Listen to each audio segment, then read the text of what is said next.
Michael Myers, one of the original slasher icons, and today you're stuck on a deserted island with the infamous Butcher. Could you survive?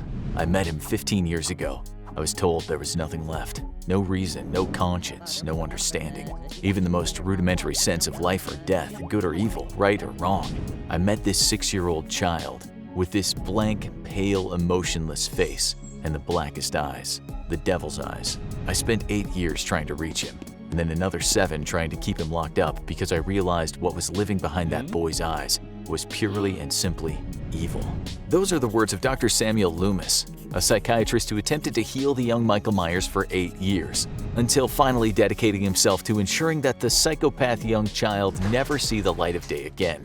He'd fail in that quest and eventually end up one of Myers' victims. Now that psychopath is fully grown and your brand new roomie on a deserted tropical island. Good luck surviving. First, you're gonna have to prioritize survival needs. Sure, you're on a deserted island with a restless psychopath on the loose, but you still need to, survive. This means food, water, and shelter, but even before that, you're gonna need some way of getting around without Myers immediately taking you out of action. It's time to get grimy. Take a tip from Arnold Schwarzenegger in the first and second best Predator and put on some of nature's natural camouflage. The good news here is that Myers isn't really supernatural. And yes, we're ignoring that Halloween 4 to 6 timeline that gives him Superman powers. So while he's incredibly persistent, he's also very foolable. You'll need to find yourself some dirt and rub it all over your body. Ideally, you'll find mud, which will cake on nicely. Mostly, you really want to concentrate on hitting the areas that are bound to end up shiny, such as your cheeks, nose, forehead, and chin. But covering all exposed skin is a good idea too, and not just to stay hidden. Deserted islands tend not to be all that deserted, and usually have a very thriving insect population. Your worst enemy here is going to be mosquitoes, which can carry very dangerous diseases.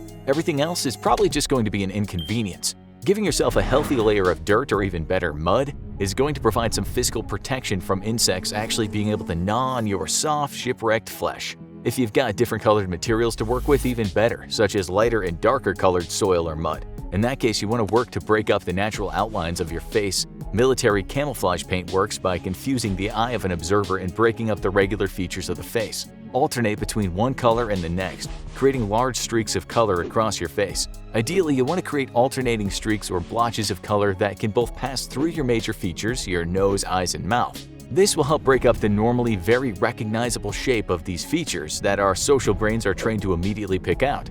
Now you're gonna want to learn how to move like a true stealth pro. First, take a tip from our favorite cryptid, Bigfoot, and try to avoid leaving footprints if possible. Prioritizing hard-packed dirt. This won't always be possible, no matter how hard you try, so use natural features to confound Myers if he tries to track you down. When crossing a stream, head up or down the stream before emerging on the other side. If you come across a fallen log, use that opportunity to hop on top of it and move to the opposite end. Then travel in a different direction. Each deception may only buy you a few minutes of confusion, but those minutes can really add up. Lastly, move only at night.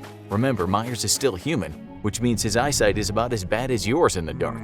But there's another reason to move only at night, and that's directly related to your first survival need: dehydration. Deserted islands might seem like little slices of heaven, but that's only because you've never tried to survive on one. With a blazing hot tropical sun overhead, you're gonna very quickly become dehydrated if you try to be too active during the daytime.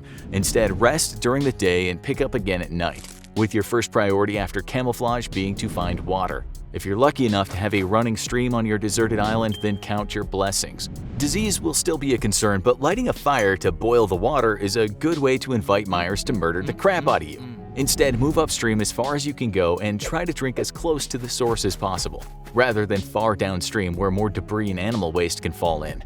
If there's no running water around, don't fret quite yet. Most tropical islands are going to have coconuts, and coconuts are a castaway's best friend. Chock full of nutrients and very sweet water, you're going to want to hunt these bad boys down and stash them away. Cracking open those coconuts, though, is going to be a risk because you're going to be making a lot of noise that'll attract Myers' attention.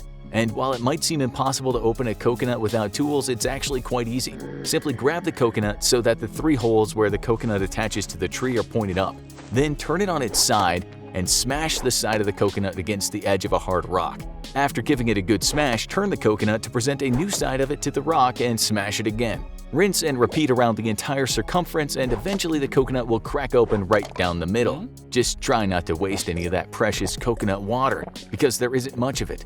Coconut meat is extremely nutritious and will help stave off dehydration, but it has another very important use. Once you've eaten your fill, grab some of the coconut meat and squeeze it between your fingers into a paste, then smear that paste on your exposed skin. The coconut oils are an excellent sunscreen and can help keep you protected from the brutal tropical sun. Alright, we're trying to teach you very practical survival skills here, but the fact of the matter is, none of these matter if Michael Myers stabs you to death, as he's likely going to be very much wanting to do. It's time to start fighting back. Michael Myers isn't technically supernatural, but that doesn't mean he's an average Joe either. It's well known that he's incredibly tough and resilient to damage, and this might actually be because he suffers from a congenital insensitivity to pain.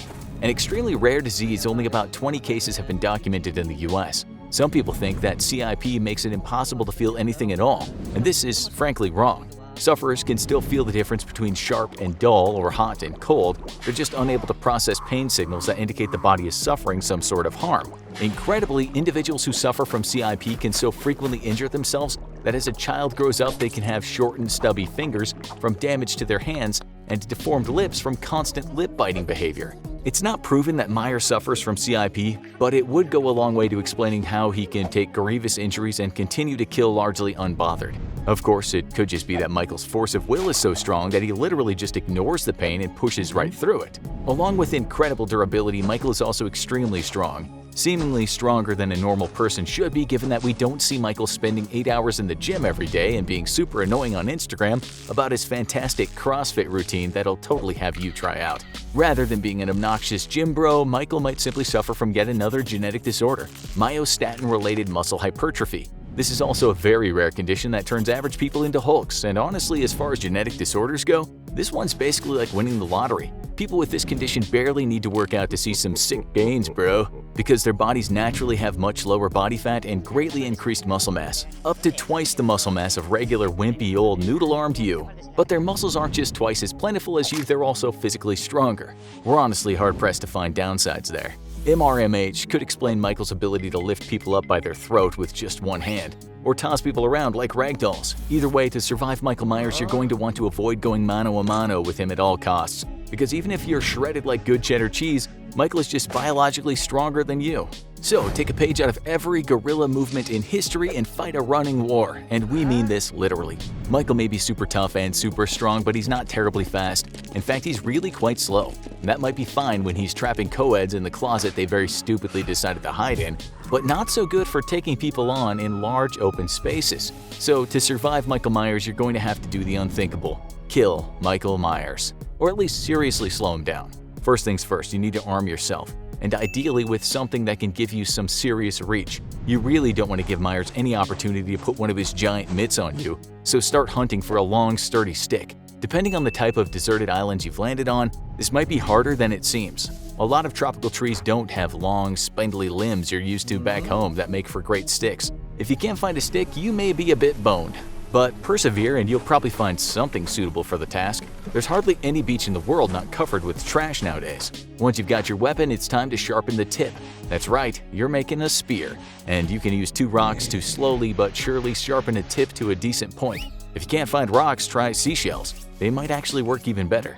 Once you've got your point, things are going to get messy because now you need to drop your trowel and squeeze out a fresh helping of bottom brownies. We're pretty sure some of you already know where this is going. But for those lucky enough to not have minds like ours, you're going to want to take your spear and dip it in the Hershey squirts, making sure to cover the entire tip of it with your caca. What you just created is a biological weapon as old as time that's been used in wars around the world. Your goal is simple: land a few pokes on Michael without letting him get his hands on you. Given that you're in open terrain and not in a claustrophobic cabin somewhere, this should be relatively easy, especially if you were able to secure a spear like we told you. Just run like a madman past Michael Myers, lashing out with your spear. Punctures aren't even necessary, even just a few scrapes will be enough to deliver the toxic poo into his bloodstream. Michael may be extremely tough and strong, but sepsis doesn't care about your mad gains, bro. Your goal here is not to defeat Michael in a stand-up fight, but continuously sap his strength away bit by bit. You'll still have to avoid him for a day or two, but within 24 hours he's going to be experiencing a serious fever.